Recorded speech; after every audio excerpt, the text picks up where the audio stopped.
O Senado dos Estados Unidos aprovou um projeto de 95,3 bilhões de dólares para ajudar os aliados quando nós olhamos para a situação da Ucrânia, Israel e Taiwan. O primeiro vive quando a gente olha para a situação da guerra com a Rússia. Israel está envolvido também no conflito na faixa de Gaza e Taiwan vê a sua soberania sendo ameaçada pela China. Esse pacote apoiado pelo presidente Joe Biden ainda precisa de uma aprovação importantíssima e que vem da Câmara dos Representantes para ter validade. Só que os republicanos prometem fazer o jogo duro. Quem vai explicar para a gente esse projeto que é bilionário de Washington e como isso vai influenciar o cenário geopolítico é o professor de Relações Internacionais, Manuel Furriela. Professor, uma ótima noite, sempre é um prazer tê-lo aqui conosco.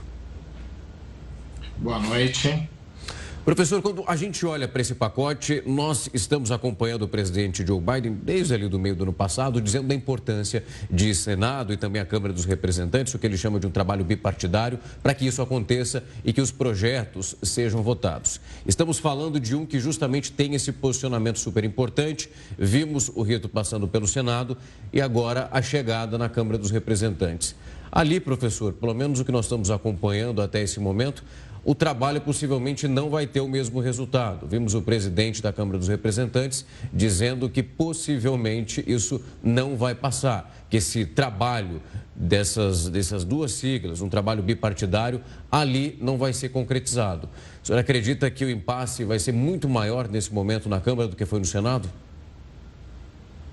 Sem dúvida, né? E é o que algumas informações também ajudam a gente a entender em que movimento que a gente está neste momento. O mundo vive uma escalada de investimentos militares. Então, bateu-se um recorde o ano passado. O mundo gasta atualmente o equivalente a todas as riquezas que o Brasil produz por ano. Veja só, o valor aí são 10 trilhões gastos anualmente com armamentos e agora, novamente, um projeto para que aumente esse tipo de investimento, esse tipo de gasto, mostrando uma tendência internacional.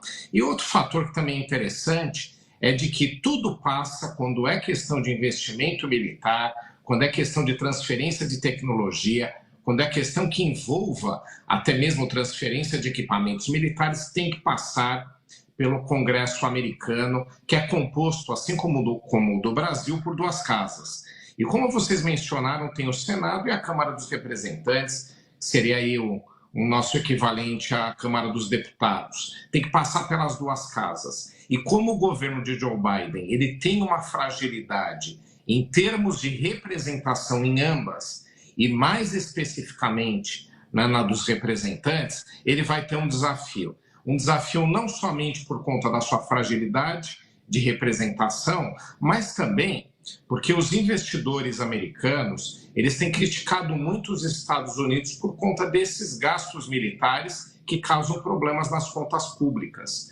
Então, o Congresso americano começa a ser mais crítico a esses valores que são alocados a países no exterior, que são quantias muito altas. E tem um outro fator também importante, a gente está aí prestes a realizar eleições nos Estados Unidos, e os republicanos não vão perder a oportunidade de criar um empecilho para Joe Biden. Então, eu acredito, sim, que terá o governo americano muitos desafios, mesmo num cenário de necessidades internacionais de gastos militares, pelo menos esse cenário que ele apresenta, em aprovar num contexto tão difícil como eu mencionei aqui.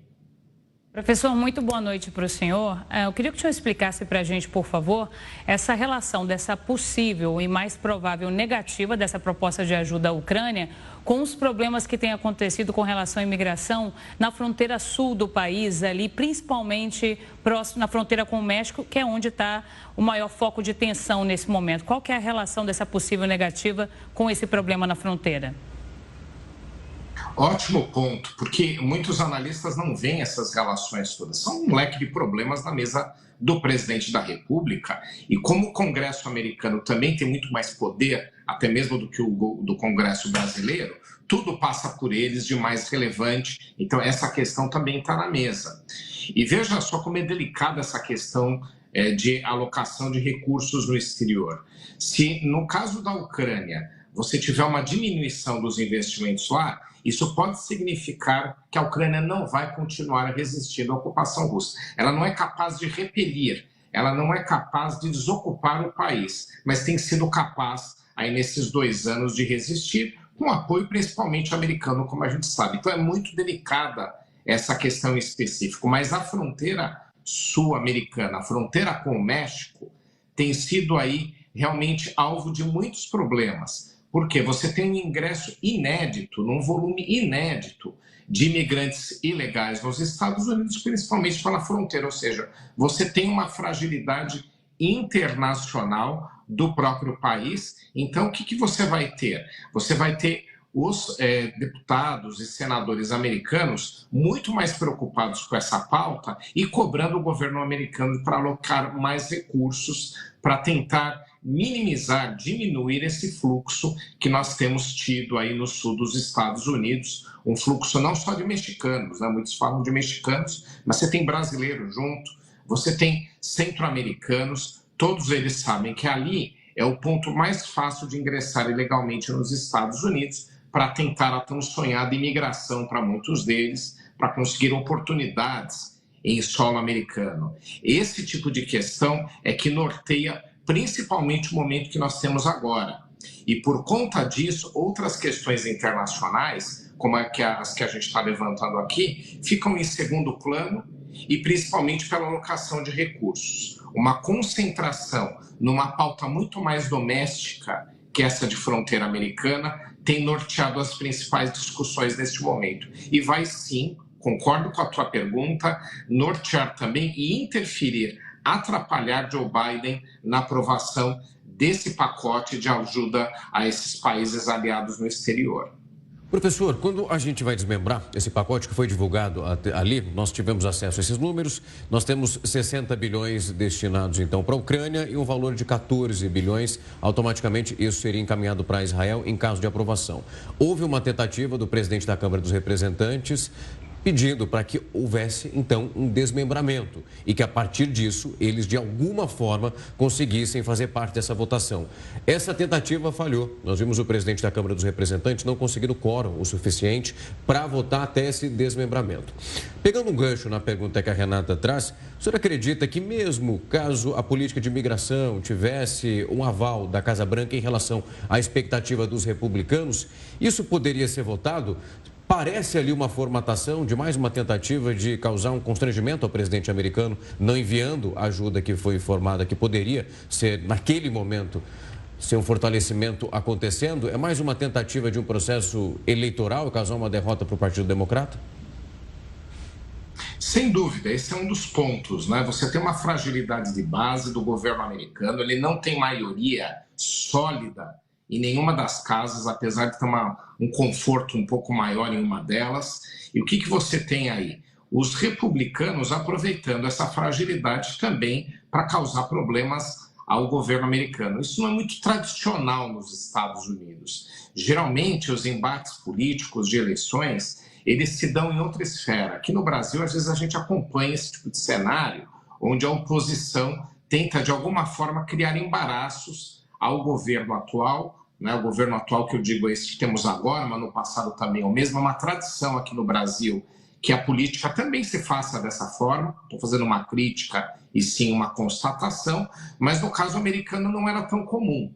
Você tem mais debates de ideias, críticas à gestão, do que criando-se embaraços, até mesmo porque o eleitor americano às vezes entende como um embaraço como algo negativo para quem está criando. Mas no cenário atual, onde Joe Biden é tão criticado pela sua atuação no exterior, esses embaraços, sim, eles vão ser criados pelos republicanos, eles vão aproveitar essa oportunidade. E também o ponto que você falou de desmembrar os projetos, isso não vai acontecer, né? Um pacote de ajuda ao exterior, a aliados no exterior, que tem uma lógica que é a mesma, por incrível que pareça. As necessidades são diferentes. A necessidade de Israel neste momento é até um pouco menor, por conta de Israel ter conseguido consolidar o seu domínio na faixa de Gaza, né? E no caso ali dos ucranianos, é como eu mencionei, se o apoio cessar ou diminuir, pode significar uma derrota para a Rússia. É muito séria essa questão. Então, pela lógica do governo americano, desmembramentos não fariam sentido. Por isso que também é uma questão que não foi para frente. Mas o problema não é somente em relação à alocação de recursos, como eu mencionei. O problema não é somente o de analisar se o cumprimento do orçamento está sendo numa linha que interessa ao país. Isso é questão de discurso lá. Mas é muito, sim, em criar problemas a Joe Biden neste ano eleitoral, até mesmo porque os partidários de Donald Trump têm essa posição mais assertiva. E eles estão também fazendo aí um jogo de cena para apoiar o seu candidato, que também está despontando nas eleições com força, que é o retorno de Donald Trump. Então, por conta disso, vão começar a aparecer situações aí de problemas para Joe Biden, na sua gestão, para interferir no seu governo e criar problemas eleitorais.